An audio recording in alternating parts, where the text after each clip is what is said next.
Сәлеметсіздер ме, құрметті оқушылар? Жайық Мұса атындағы Ақсу жоғары көпсалалы колледжінің оқытушысы Калиева Айгүл Амангелдіқызы. Бүгінгі сабағымыздың тақырыбы пікірталастың түрлері.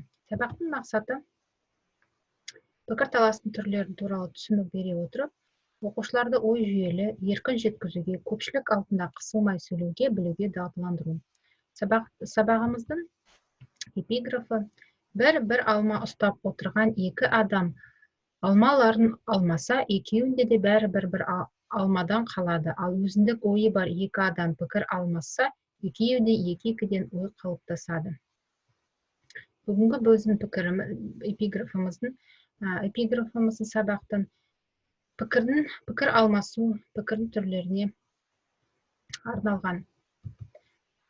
Пікірталас белгілі бір қоғамдағы айтыс, тартыс, дау деген мағынаны білдіреді. Пікірталастың түрлері ол айтыс, пікірсайыс, сөз талас, пікір алмасу, дөңгелек үстел, ой талқы, ой көкпар деген түрлеріне бөлінеді. Келесі слайдымызда пікірталастың түрлеріне толығымен тоқталайық. Пікір алмасу латын сөзі, беретін мағына зерттеу, талқылау, талдау, пікір алмасу көпшілік арасында өтеді. Мақсаты әртүрлі қозғалыстарды салыстыра зерттей отырып, шындық пікірді көрсету, талас мәселесінің шешімін іздеп табу. Пікір алмасу дұрыстыққа көз жеткізудің ең тиімді тәсілі. Өйткені қатысқандар көзі жеткендіктен де бір пікірге өздері келеді. Келесі, ой талқы сөзі латын тілінен алынған, мағынасы ой жүгірту, жарыс сөз, айтыс. Ой талқы ғылыми және қоғамдық мәні бар тақырыптардың төңірегінде көпшілік арасында өтетін сөз жарысы. Сөз жарысына қатысқандар белгілі бір пікірге тоқталады. Ой бөліс француз сөзі дебат мағынасы айтыс жарыс сөз деген мағынаны білдіреді. Ой бөліс көпшілік алдында екі адамның не екі топтың бірдеңе туралы ой пікірлерін ортаға салуы. Сөз талас, орыс сөз прение мағынаны білдіреді. Қандайды бір мәселені көпшілік алдында талқылау. Сөз талас ой бөліс сияқты баяндамаларда талқылағанда, хабарламалар жасағанда, жиналыстар мен конференцияларда пайдаланады. Айтыс қазақтың сөзі, мағынасы екі адамның, екі топтың арасында суырып салма өлегімен кезектесе айтылатын жарыс сөзі. Көбінесе қазақтың арасында, қазақ халқының арасында қыз бен жігіт айтысы орын алып отырады. Енді ең атақты жаңағы айтыстардың бірі ол Біржан Сара айтысы деп білесіздер. Қауланып жатпаса басшыларың шаруаңыз осыншалық сұйықтай ма? Ол торғай Міржақыптың мекен еді, бүгінде дулатықтай биік қайда. Ояң деп қақсап кеткен ұлғардың ұрпағы осыншама ұйықтай ма?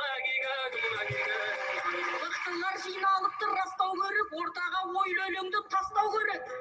Жабылып кетсе дағы сол жиырмақын жансая қиындықтан қашпау керек. Мақсатқа жетем десең ең бірінші мақсатты құлатудан бастау керек.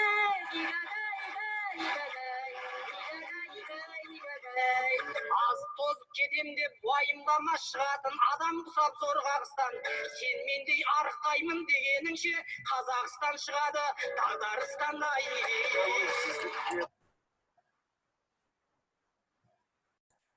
Не құрметті оқушылар, жаңағы айтыстың үзіндіні қарап шықтыңыздар, тыңдап шықтыңыздар.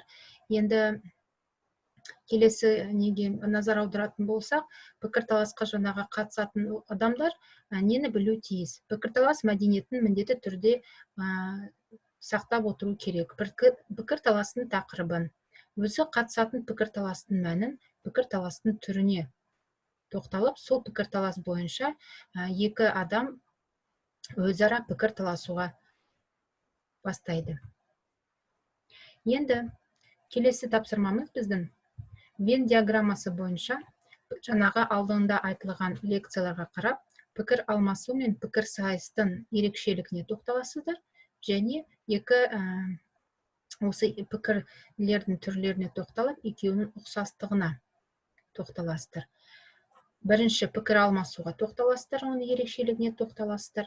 Пікір сайыстың өзіне тән ерекшелігіне тоқталып, екеуінің ұқсастықтарын табасыздар. Дәл солай, келесі тапсырма ой бөліспен айтыстың ерекшелігіне тоқталып, екеуінің ұқсастықтарын табасыздар. Ал бұны алдыңғы жаңаға өткен презентациядағы анықтамаларға назар аударып, сол бойынша жауаптарын табасыздар.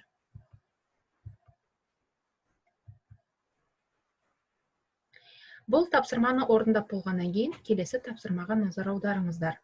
Пікір таласының тақырыптары. Интернет бізге қажет пе? Соңғы мода туралы, байлық пен мансап, менің болашағым білім бе әлде ақша ма? Міне сіздердің алдарыңызда 4 тақырып берілген. Осы 4 тақырып бойынша өздеріңге лайықты тақырыпты таңдап алып, дәптерлеріңізге пікір таласты арман қарай өрлеп жазыңыздар. Тағы да қайталап өтейік. Интернет бізге қажет пе? Соңғы мода туралы, байлық пен мансап, менің болашағым білім бе әлде ақша ма? Келесі тапсырма. Жаңағы пікір таласты жазып болғаннан кейін, келесі тапсырма мақалмен келесі сұрақтарға жауап бересіздер. Қар жана ма? Түкіріктен көл құрала ма? Оттан ыстық не бар? Адамға арқау бола ма? Ер мен жердің көркі не? Қандай бас аяққа тыным бермейді? Міне осы 6 сұрақтарға сіздер мақалдамен жауап бересіздер. Оның жауаптарын өздеріңіздің дәптерлеріңізге жазып көрсетесіздер. Келесі біздің тапсырмамыз.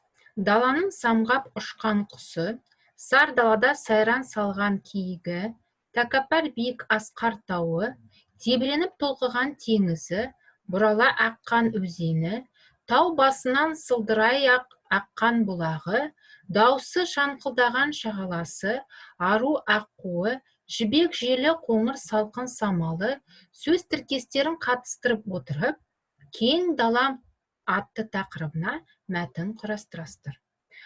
Оқушылар, осы алдарыңызда тұрған сөз тіркестерді пайдаланып, кең далам атты тақырыбына мәтін құрастырасыздар. Енді осының барлығын істеп болғаннан кейін, сіздер тапсырмаларыңызды дәптерлеріңізге орындап, керекті жаңағы сөз тіркестерін жазып, мақал мәтелдерді жазып, аяқтайсыздар. Көңіл қойып тыңдағандарыңызға көптен көп рахмет. Сабағымыз аяқталды. Келесі кездескенше сау болыңыздар.